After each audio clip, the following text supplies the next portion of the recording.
Musk a souvent fait les gros titres pour ses opinions controversées, notamment sa croyance que la plus grande menace pour l'humanité n'est pas un Terminator, mais plutôt une grande apocalypse de l'IA. Il est également averti que le changement climatique pose un risque important pour notre avenir. Cependant, ces avertissements ont été critiqués par des personnalités telles que le PDG de Facebook, Mark Zuckerberg, qui l'accuse d'être trop alarmiste et sensationnaliste. Malgré les critiques qu'il a essuyées, Musk reste déterminé dans sa quête de vérité. C'est une personnalité captivante qui ne dissimule jamais ses pensées, et sa volonté de remettre en question les idées reçues est ce qui fait de lui une personne fascinante à suivre. Quel que soit l'avenir, il ne fait aucun doute qu'Elon Musk continuera d'être une figure de proue dans le monde de la technologie et de l'innovation pendant de nombreuses années à venir. En 2020, Elon Musk a fait une déclaration qui a suscité la controverse et fait les gros titres. Dans un email adressé aux employés de Tesla, il a qualifié Covid-19 de type de rhume commun et a prédit que le nombre de cas confirmés aux États-Unis ne dépasserait pas 1% de la population. Cette déclaration est intervenue après que Musk ait résisté à la fermeture temporaire de l'usine Tesla Fremont pendant les verrouillages Covid-19 et a même affirmé que les enfants étaient immunisés contre le virus. Les déclarations controversées de Musk ont entraîné des amendes de plusieurs millions de dollars et des disputes publiques avec des élus démocrates tels que Elizabeth Warren, Alexandra Ocasio-Cortez et Bernie Sanders. La Security and Exchange Commission des États-Unis l'a également accusé d'avoir trompé les investisseurs avec un tweet sur la prise du contrôle de Tesla, ce qui lui a coûté à lui et son entreprise 20 millions de dollars et l'a amené à démissionner de son poste de président.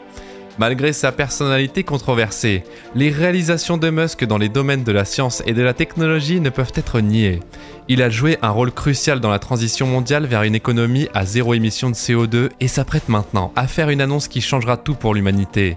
Bien que controversée, son annonce sur la colonisation de Mars par l'humanité est sur le point de révolutionner notre façon de penser les voyages spatiaux. Cependant, certains ont comparé Musk à Steve Jobs, non pas pour ses réalisations, mais pour son désir d'être pris au sérieux et sa suivante de culte. Le cofondateur d'Apple, Steve Wozniak, a remarqué des similitudes entre les deux géants de la technologie dans leur personnalité bavarde et les caractéristiques d'un leader de culte. Malgré les préoccupations concernant son caractère et sa perception de la réalité, Musk reste une force à prendre en compte dans le monde de la science et de la technologie. Tout comme Jobs a révolutionné les ordinateurs et les téléphones portables, Musk est sur le point de changer le monde avec son annonce sur la colonisation de Mars. Mais avant de continuer, n'oubliez pas de vous abonner à la chaîne en activant toutes les notifications pour ne rien rater des dernières nouvelles d'Elon. C'est parti! Naturellement, il y a de nombreuses critiques qui doutent de la faisabilité de ces objectifs apparemment impossibles. Cependant, le PDG de SpaceX a récemment tweeté quelque chose qui pourrait donner de l'espoir à ceux qui sont sceptiques. Selon Elon Musk, il est confiant que les humains pourront voyager en toute sécurité vers Mars et même la coloniser dans les 5 à 10 prochaines années. En tant que personne optimiste, Musk croit que son calendrier ambitieux est réalisable. Après tout, ces entreprises SpaceX et Tesla n'existeraient pas s'ils n'avaient pas une attitude positive. Malgré cela, certaines personnes sur Twitter ont qualifié ces affirmations d'absurdes, citant des retards dans le lancement du vaisseau spatial de SpaceX comme raison de leur pessimisme. Le Starship est conçu pour transporter des humains dans l'espace, mais il n'a pas encore été lancé en raison de diverses difficultés de développement. Cependant, SpaceX vient de terminer avec succès un test de feu statique d'un propulseur de fusée Super Heavy, ce qui est une étape importante dans le programme du vaisseau spatial. Le propulseur est capable de générer 7711 tonnes métriques de poussée au décollage, ce qui en fait la fusée la plus puissante jamais lancée. Elon Musk estime qu'un lancement avec 31 des 33 moteurs aurait suffi pour atteindre l'orbite. Malgré le retard dans le lancement du vaisseau spatial et le manque de licence de SpaceX auprès de la Federal Aviation Administration, Gwynne Shotwell, la présidente et directrice générale de SpaceX, est convaincue qu'ils pourront voler une fois qu'ils auront reçu leur licence. Le deuxième étage du vaisseau spatial et les 6 moteurs ont subi des tests réussis et, selon Shotwell, atteindre Mars est désormais plus faisable que jamais. Il est important de souligner que cette étape majeure de l'industrie spatiale par SpaceX n'est pas seulement importante pour Musk, mais pour le monde entier. Musk préconise l'adoption de systèmes de lancement réutilisables, ce qui rendra les fusées plus efficaces et plus respectueuses de l'environnement. Si tout se passe bien avec l'analyse des tests et les préparatifs restants, Musk pense que le premier vol d'essai orbital du vaisseau spatial pourrait avoir lieu dès mars. En somme, la course vers Mars s'intensifie et grâce au programme du vaisseau spatial de SpaceX, elle devient plus faisable que jamais auparavant.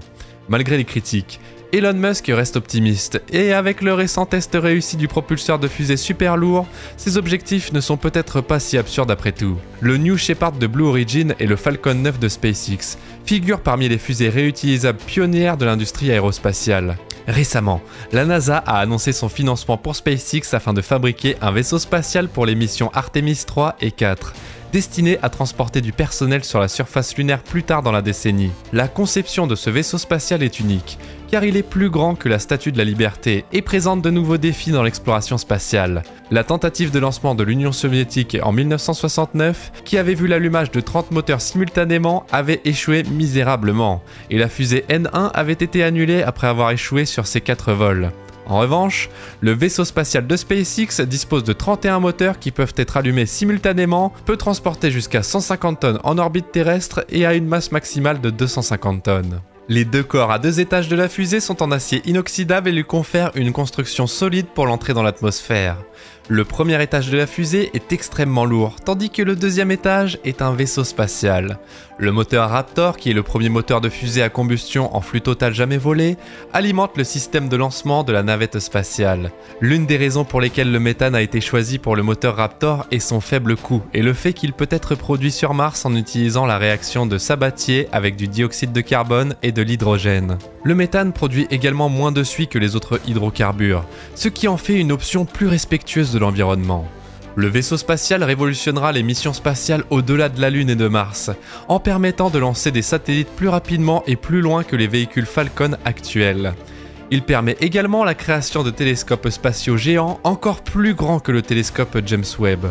Selon Elon Musk, la coiffe du vaisseau spatial possède un compartiment de chargement plus grand que tout ce qui est actuellement en cours d'utilisation ou de développement, ce qui permettra de transporter plus de cargaisons en un seul lancement. Musk prévoit de fabriquer 100 vaisseaux spatiaux par an sur une période de 10 ans, dans le but de transporter 1 million de colons vers Mars d'ici 2050.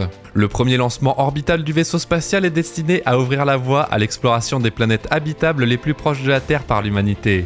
Mars est la planète la plus proche de la Terre, avec une distance moyenne d'environ 225 millions de kilomètres et à environ 38% de la gravité terrestre. Musk a proposé pour la première fois l'idée de coloniser Mars en 2001, lorsqu'il siégeait au conseil d'administration de la Mars Society, une organisation dédiée à la recherche et à l'implantation sur Mars. Avant de se décider pour le Starship, SpaceX avait exploré une variété de conceptions de véhicules tels que des remorqueurs spatiaux, des véhicules de lancement à grande capacité et des capsules Red Dragon. Le vaisseau spatial est conçu pour remplacer tous les véhicules de lancement et vaisseaux spatiaux précédents utilisés pour la livraison de satellites et le transport de passagers par un lanceur à 2 étages complètement réutilisable. Malgré la déclaration ambitieuse d'Elon Musk selon laquelle il est possible d'atteindre Mars dans les 5 prochaines années, le développement du vaisseau a été constant et méthodique, même s'il y a eu des revers et des défis significatifs. Bien que le test de feu initial ait été réussi, SpaceX a été confronté à plusieurs revers et défis lors du développement du Starship. Par exemple, il a fallu plusieurs mois pour perfectionner le Star Hooper, un prototype de vaisseau spatial propulsé par le Raptor avec 3 jambes non rétractables. Le Mk1, le prototype suivant, a été détruit lors d'un test de contrainte de pression et le Mk2 n'a pas pu décoller. Aucun des prototypes entre SN1 et SN2 n'a pu voler, tandis que le Starship SN5 a été construit sans voler ni cône de nez. Les SN1 et SN3 se sont effondrés lors des tests de contrainte de pression, tandis que le SN4 a explosé après l'allumage de son 5e moteur. Bien qu'il possédait un simulateur de masse et des réservoirs de propergol pour le moteur Raptor, il a pu voler jusqu'à 152 mètres avant d'atterrir sur une plateforme voisine. Le SN8, premier prototype de Starship entièrement opérationnel, a volé en douceur lors de son dernier test de feu statique avant de couper chacun de ses 3 moteurs séparément et d'atteindre une hauteur de 12,55 km. Cependant, un problème de pression du réservoir de carburant lors de l'atterrissage a causé la perte de poussée du prototype et sa chute sur la plateforme d'atterrissage. De même, le prototype SN9 s'est écrasé lors de l'atterrissage après avoir atteint une hauteur de 9,98 km. Le Starship SN10 a décollé sur la même trajectoire de vol, mais a effectué un atterrissage dur qui a écrasé ses jambes d'atterrissage avant d'exploser à cause de l'explosion du réservoir de propergol. Le prototype SN11 a également explosé avant son achèvement et les prototypes SN12, SN13 et SN14 ont été abandonnés avant leur achèvement. Malgré ces revers, SpaceX persiste dans son objectif de développer le Starship de manière prudente et progressive. Ils sont actuellement sur un calendrier de développement agressif, avec pour objectif de réaliser le premier vol d'essai orbital du Starship pendant 90 minutes dans quelques mois. Bien qu'il rencontre occasionnellement des problèmes ou des obstacles, Elon Musk est confiant qu'un jour, le Starship nous emmènera sur Mars. Nous pouvons faire confiance à la persévérance et à l'ingéniosité de SpaceX pour mener à bien ce projet ambitieux dans le futur. Et vous, qu'en pensez-vous ? Merci d'avoir regardé cette vidéo et n'oubliez pas de vous abonner en activant toutes les notifications pour ne rien rater des dernières actualités d'Elon.